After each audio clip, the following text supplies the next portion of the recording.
Bonjour à tous, je m'appelle Théo, je suis en troisième année d'études de sage-femme et je suis tuteur référent de l'ASPA, donc de l'aspect maïeutique. Bonjour tout le monde, je suis Margot, je suis étudiante en quatrième année de sage-femme et tutrice SP1. Salut les loulous, je m'appelle Lila, mon pseudo Boudu c'est Iliti, je suis élève sage-femme en deuxième année et je vais être une de vos tutrices pour l'USP1. Salut à tous, moi c'est Justine, je suis tutrice en USP1, donc spé sage-femme. Alors l'USP1 c'est quoi? L'aspect maïeutique, comme son nom l'indique, va vous permettre d'accéder aux études de sage-femme par la suite. Elle se compose d'une partie non mutualisée propre à nous, avec des cours sur la filière fœto-placentaire, sur les échanges materno-fétals, le placenta, l'immunité. Les cours qui seront mutualisés, vous allez faire de l'anatomie, donc le petit bassin à fond, vous allez faire de l'embryologie et de l'histologie. Et une partie ensuite de génétique. Au niveau du poids de la matière dans le semestre, Pour les coefficients, les passes ça ne change pas, vous allez avoir coef 2,5. Les passes, vous aurez coef 3 et les LAS, vous aurez coef 2. C'est des coefficients qui sont quand même importants. c'est vraiment pas la matière à négliger. Il va falloir fournir un travail important pour comprendre et assimiler des notions qui sont parfois difficiles. Comment est-ce que moi je révisais l'aspect maïeutique?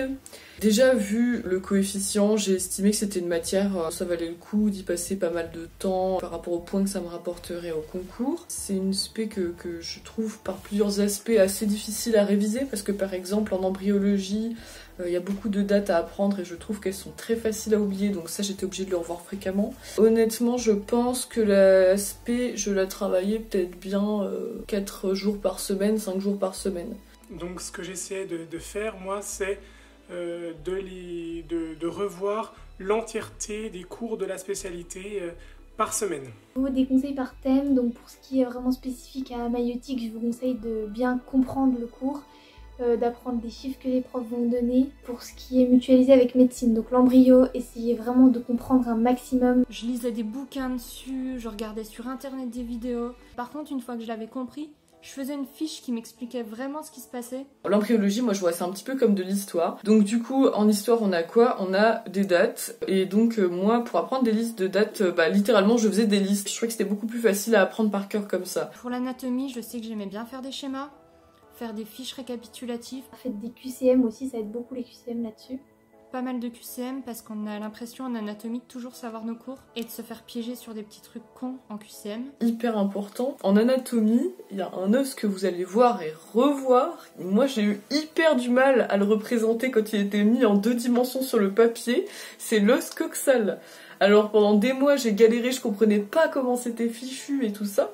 Et en fait, à ma deuxième passette, j'ai enfin compris comment il fallait que je fasse. Je suis allée voir la représentation de l'os coxal en 3 dimensions et que tu peux comme le tourner. Et comme ça, tu peux vraiment voir comment il est agencé. Ensuite, une erreur que j'ai faite pendant ma première passette, c'est d'essayer de ne réviser l'anatomie qu'avec les dessins. Alors, je pense que la plupart d'entre vous savent qu'il faut pas faire ça, mais pour ceux qui le savent pas, ne faites pas ça. Ne laissez pas un des deux de côté, vous prenez vraiment les deux. Je dirais que s'il y a une partie à négliger en SP1, c'est quand même un petit peu la génétique. C'est ce qu'il y a de moins important. Ensuite, les incontournables que je peux vous donner, c'est d'abord bien assimiler et bien comprendre tout ce qu'on va vous apprendre. Parce qu'en fait, cette matière, elle va être super importante pour les années sup. Par exemple, l'anatomie. Si vous connaissez pas l'anatomie du petit bassin, ça va être très compliqué de comprendre après les mécanismes qui sont en jeu pendant un accouchement. L'embryologie, ça va être très utile pour comprendre les pathologies, mais aussi parce que si vous avez un enfant qui naît à terme, faut savoir à ce terme-là qu'est-ce qui est en place et qu'est-ce qui ne l'est pas embryologiquement pour pouvoir anticiper les possibles problèmes.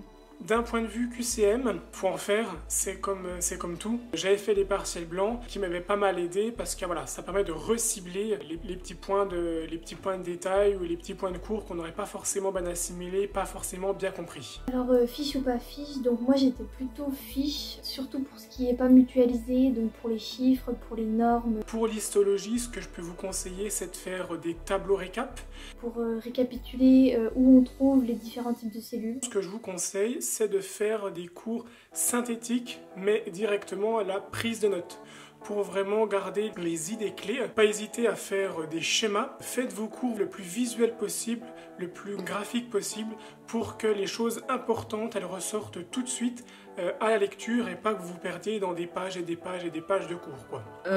Mon ressenti par rapport à l'épreuve, c'était que honnêtement, si vous avez bien préparé votre spé, il n'y a pas trop de pièges. Les profs sont assez sympas. Relisez-vous, surtout que c'est la dernière épreuve, donc prenez le temps, c'est un peu la plus importante. Lisez bien les questions, c'est vraiment large niveau temps, vous avez environ 40-45 questions en 2 heures. On gère le stress, ça va aller, là on a largement le temps. Ce que je peux vous conseiller pour la veille du concours, c'est de relire vraiment les notions sur lesquelles vous avez encore du mal, vraiment les points clés, mais ne vous perdez pas dans les cours. Et surtout le jour de l'épreuve, laissez vos cours à la maison.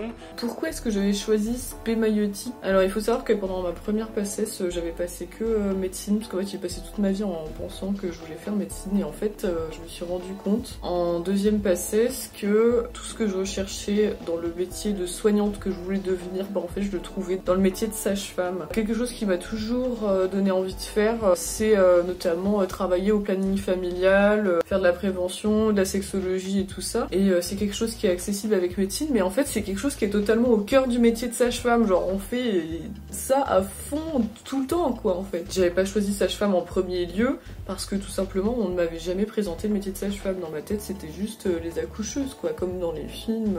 J'avais aucune idée de la richesse que ça pouvait être.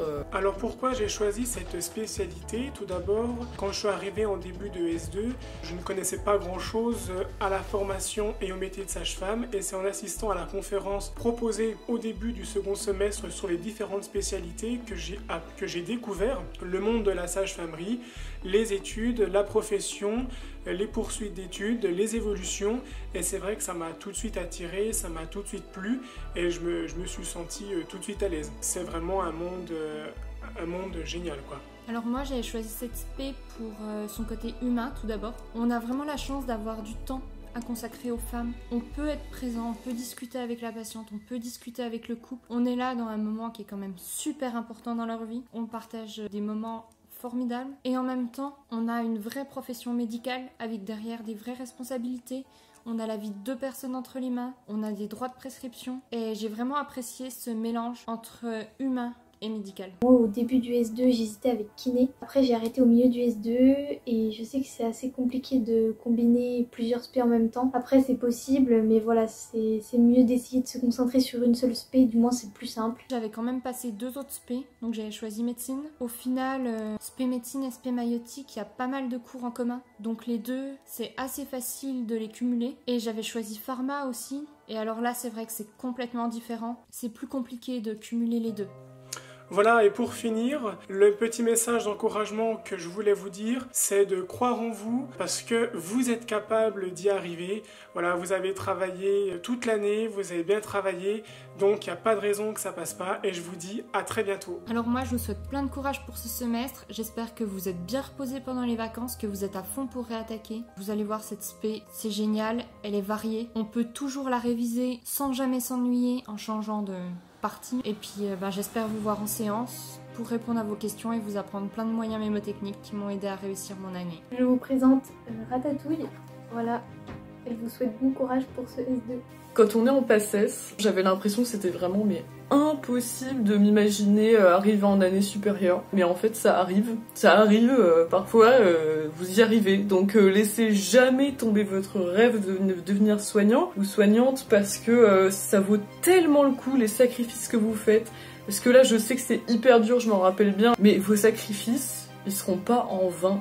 Vraiment, même si vous avez l'impression là d'avoir foiré votre premier semestre, en doublante, moi j'avais l'impression d'avoir foiré mon premier semestre aussi et objectivement mon classement n'était pas très bon. Et finalement j'ai réussi à passer en deuxième année, vous pouvez le faire aussi. Vous pouvez le faire, c'est totalement faisable, vous donnez tout ce que vous avez, tout le temps. Je sais pas si vous vous rendez compte à quel point vous êtes des warriors par rapport au reste du monde, genre vraiment vous donnez tout ce que vous avez et tout, c'est quelque chose qui est assez inhumain en fait. Et vous allez vous en rendre compte une fois que vous en serez sortis, à quel point vous avez donné tout ce que vous avez et comment ça valait trop le coup. Vous allez voir, c'est un sacrifice qui n'est pas en vain en fait. Si jamais vous me croisez à la fac et que ça va pas trop, n'hésitez pas à venir me voir. Gros cœur sur vous et force et honneur.